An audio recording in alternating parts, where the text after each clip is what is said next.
Regresamos las 8:15, tiempo del centro del país. Continuamos en el trayecto que la carroza tiene para el cuerpo de Luis Echeverría, que se dirigen al Panteón Español. Ya nos decía nuestro compañero Javier Navarro. Arturo Sánchez Gutiérrez, él ya lo conoce y lo conoce bien, está con nosotros todos los fines de semana platicándonos lo que ve en la cartera que tiene que ver con la política. Y bueno, pues no podemos hacernos a un lado de lo que significó Luis Echeverría Álvarez para el gobierno, para la presidencia, para la historia del PRI, para la economía, para un México de los 70. Mi querido Arturo, ¿cómo te va? Muy buenos días. Buenos días, mi querido Jaime. Sí,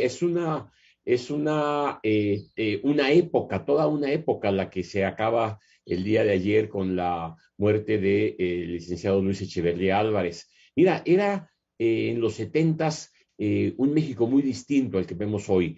Quizá nuestros amigos más jóvenes del auditorio necesiten de alguna manera conocer qué México le tocó gobernar a Luis Echeverría. Éramos 51.5 millones de habitantes en aquel entonces. La Ciudad de México apenas tenía 7 millones de habitantes, 6.8 millones de habitantes. La mayoría de los mexicanos vivían en el campo todavía, casi la mitad de los mexicanos vivían en el campo. El alfabetismo, por ejemplo, en los 70 era del 26%, hoy es del 4%. En fin, era un México completamente distinto que estaba saliendo al mundo. Apenas habíamos organizado la Olimpiada en 1968, el Mundial en México en 1970, estábamos abriéndonos al mundo y a Luis Echeverría le toca un poco tratar de proyectar a México en el mundo con esta política tercermundista, con esta política de apertura. Visitó... Quiso ser líder del tercer mundo, ¿no, Arturo? Se buscó, de hecho, él, después de su gobierno, formó el Instituto del Tercer Mundo, buscando tratar de ser un liderazgo que vinculara a los que llamábamos en aquel entonces los países no alineados, los que no estaban ni con Rusia ni con Estados Unidos, sino que buscaban un propio desarrollo económico por tener esta condición de subdesarrollo y que necesitaban tener una vida distinta.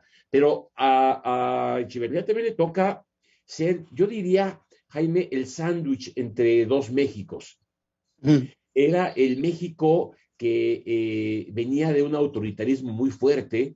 Él mismo fue secretario de Gobernación en los sucesos de 1968. Él fue presidente en los sucesos de 1971 con la matanza estudiantil de esos años.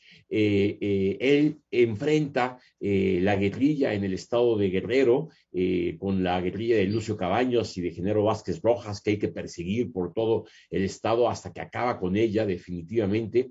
Y era un México que estaba buscando salidas políticas, salidas de alguna manera más institucionales, que no alcanza a construir a pesar de su búsqueda de una apertura democrática. Y era al mismo tiempo la antesala de lo que después vendría, el México de la reforma electoral de 1977, que ya le tocaría al presidente López Portillo. Entonces, Echeverría está entre estos dos Méxicos. Y por la parte económica, a Echeverría le toca pues ser el último de los presidentes de aquel desarrollo estabilizador. El desarrollo estabilizador fue esa época en la cual pues había estabilidad. Había un crecimiento económico importante, hasta el 6% en promedio durante los años anteriores a 1970, un México que tenía una paridad con el dólar estable por muchos años. 12.50 costaba el dólar en aquel entonces por muchos años, y no había inflación. Realmente la inflación era prácticamente mínima. Con Luis Echeverría empieza a descomponerse esta situación no nada más en México, sino en el mundo. Se acaban todos los pactos que había realizado el mundo después de la Segunda Guerra Mundial, y empezamos a ver cosas. Yo lo recuerdo, tú no, mi querido Jaime. La gasolina costaba $1 y de repente empezó a costar 1.20, el precio del azúcar y de la leche empieza a subir, el pan, y eso rompe con todo un esquema de lo que había vivido México en los años anteriores. Echeverría le toca justamente en los principios de los años 70 vivir este impacto económico y esta crisis económica que termina su sexenio devaluando por primera vez en muchos años el peso de 12.50, que pasó primero a 18, después a 26, después, y de ahí empezó ya una crisis muy importante. Era el México antes de la riqueza petrolera, antes de que tuviéramos Administrar la abundancia. Exactamente, eso ya le tocaría A López Portillo. A López Portillo como tal. Pero te digo, era un México muy cambiante. Y lo López que Portillo, en la administración de Echeverría, ¿qué era? Secretario ¿Qué de cargo Hacienda y tenía? Crédito Público.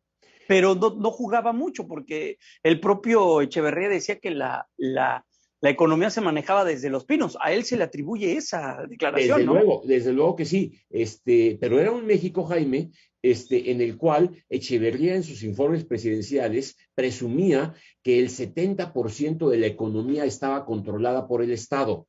Era un presidente muy nacionalista. El Estado había comprado y expropiado una gran cantidad de empresas, tenía hasta papelerías. Todo estaba centralizado en el Estado, y era un México muy nacionalista, controlador, y por eso la frase de que la economía se manejaba desde Los Pinos.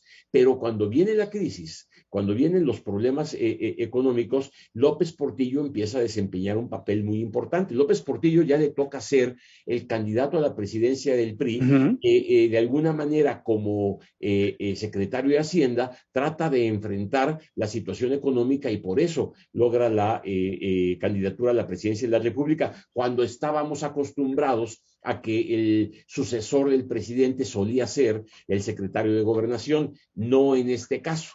Fue el primer gran cambio, digamos, que hubo en esta etapa. Y era la época todavía de la Guerra Fría. Era la época en la cual, pues sí, el conflicto entre la Unión Soviética y Estados Unidos generaban una situación de tensión muy fuerte, y por eso la búsqueda de salidas alternativas.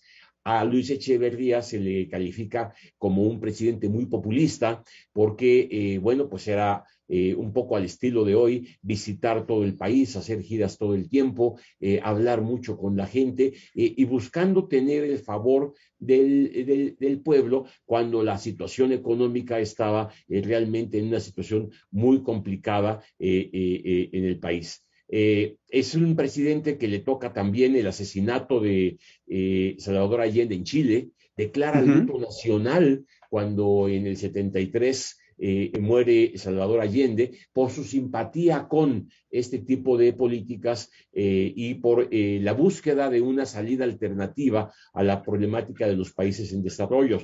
Su diferencia con los empresarios también, ¿no? Bueno, esa fue muy importante porque así como te digo que hubo la época de la guerrilla en esos años, hubo una conflictiva muy grande con los empresarios. Es la época en la que matan a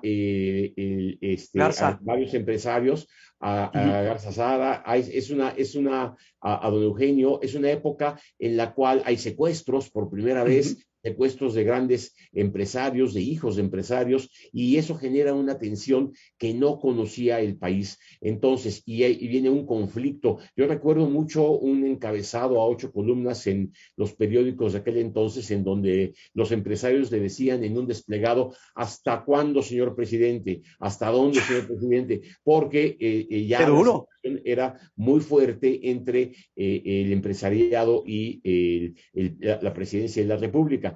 Y mientras el presidente trataba de hacer lo que él había diseñado como secretario de Gobernación y desde antes, que era pues tratar de mantener el desarrollo estabilizador y apoyar el desarrollo de los sectores campesinos y obreros.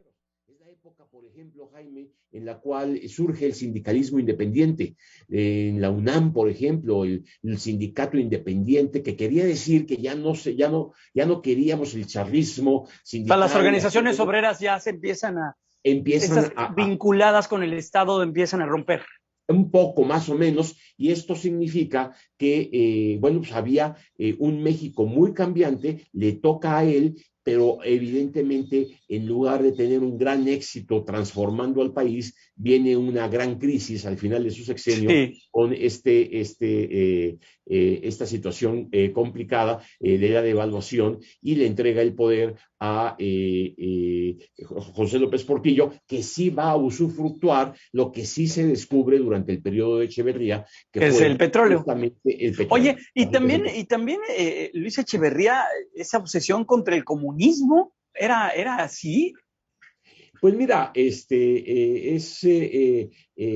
una declaración que hizo desde el principio de su gobierno cuando él dice yo soy anticomunista, pero en realidad lo que él buscaba no era ciertamente un México comunista, él lo que buscaba era un México que tuviera una mayor vinculación con sectores populares y Ok. que eso se leía en aquel entonces como populismo o como socialismo, de lo cual se le acusó mucho y sobre todo con sus políticas, pues impulsó mucho esta idea. Pero él Sí. visita Cuba por primera vez, él visita a la Santa Sede por primera vez y es un presidente que busca abrirse al mundo.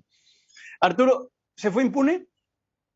Bueno, evidentemente sí, en términos de que nunca supimos bien a bien qué pasó en 1968 y 1971, a pesar de la persecución que hubo Claro. en su contra.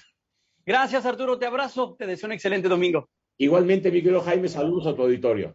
Hasta pronto.